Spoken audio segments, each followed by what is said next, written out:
Tonight, a family is seeking justice for a hit-and-run collision. We want to warn you that the video you're about to see is graphic and disturbing. A man walking down the street suddenly hit by a car, and the driver just took off. News 4 investigative reporter Luke Moretti uncovered the details behind this horrible accident.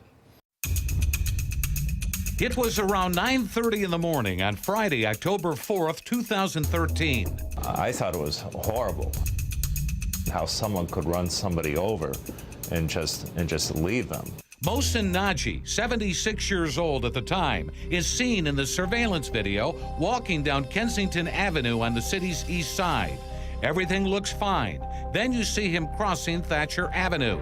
He gets to the sidewalk. Suddenly, out of nowhere, a white car makes a wide left turn onto Thatcher, mowing down the elderly man. He didn't come back to see if Mr. Nagi was okay. He didn't call for any help. Nothing. He just fled the scene. Nagi survived, but family members and his attorney say he's left with permanent injuries.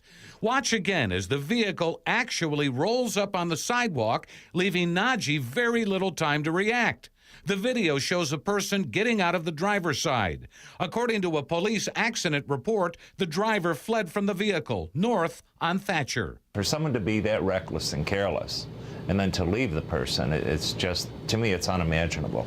Attorney George Faust represents Mohsin Nagi. He says family members desperately want to find out who was in the driver's seat that fateful day. I'm certain that somebody knows something about this. But we just need to find that person, or have the person turn themselves in would be the most favorable. I don't think this was intentional to strike him.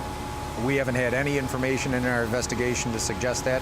Lieutenant Thomas Leatherbarrow of the Buffalo Police Department says in addition to video of the incident, investigators were able to get statements from witnesses and collect evidence from the vehicle. However, 8 months have gone by and still no arrests in the case. I mean, there's still hope that this case could be solved, right? This case is still open. Based on what the video shows, Lieutenant Leatherbarrow says the driver appears to be a young black male in his mid-20s, 5 feet 7 inches tall, wearing tan or gold pants and a dark-colored shirt. Whether he panicked or whatever, but at some point that person should come forward and do the right thing. According to the accident report, the vehicle was registered to Tony Payne of Buffalo. Payne tells News 4 investigates that he was out of town on the day that it happened, and says it wasn't until the next day that he learned that his vehicle was stolen from his aunt's home here on Arden Avenue in Buffalo. Really didn't know too much about it, who was hit. I didn't know the guy, didn't know who stole it. Payne's aunt, Ida Fiorito, says she and Payne were visiting relatives in Indiana and had rented a car to get there. She says while they were gone, a friend came by to check on the house and found the front door open and items from inside the residence missing. She says they talked by phone. He let me know some things of value was gone, and I said, well, what about the cars in the driveway? And then that's when he informed me that only my car was in the driveway and my nephew's car was gone. The keys were in the house? Yes.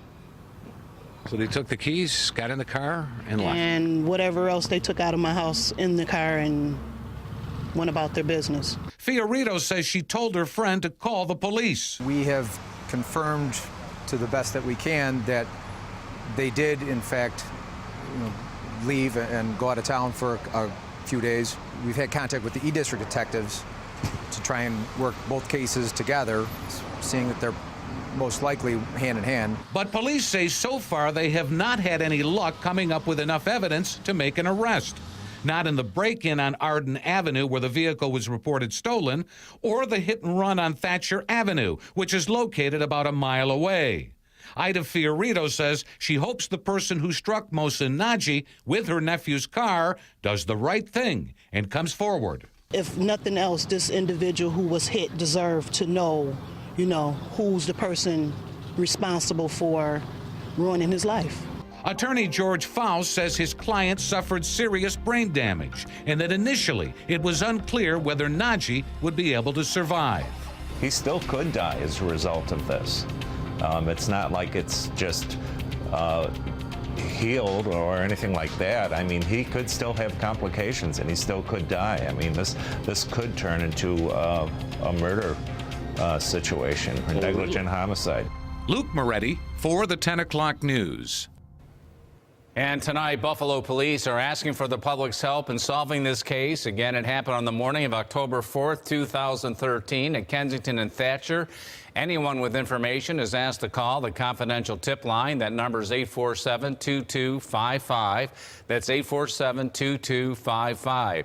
Nagi is out of the hospital, but his attorney, George Faust, says he still suffers from permanent problems. Faust says family members are offering a $1,000 reward for information leading to an arrest and a conviction. You can look at the video in Luke's report again. We have the surveillance images with this story on our website, WIVB.com.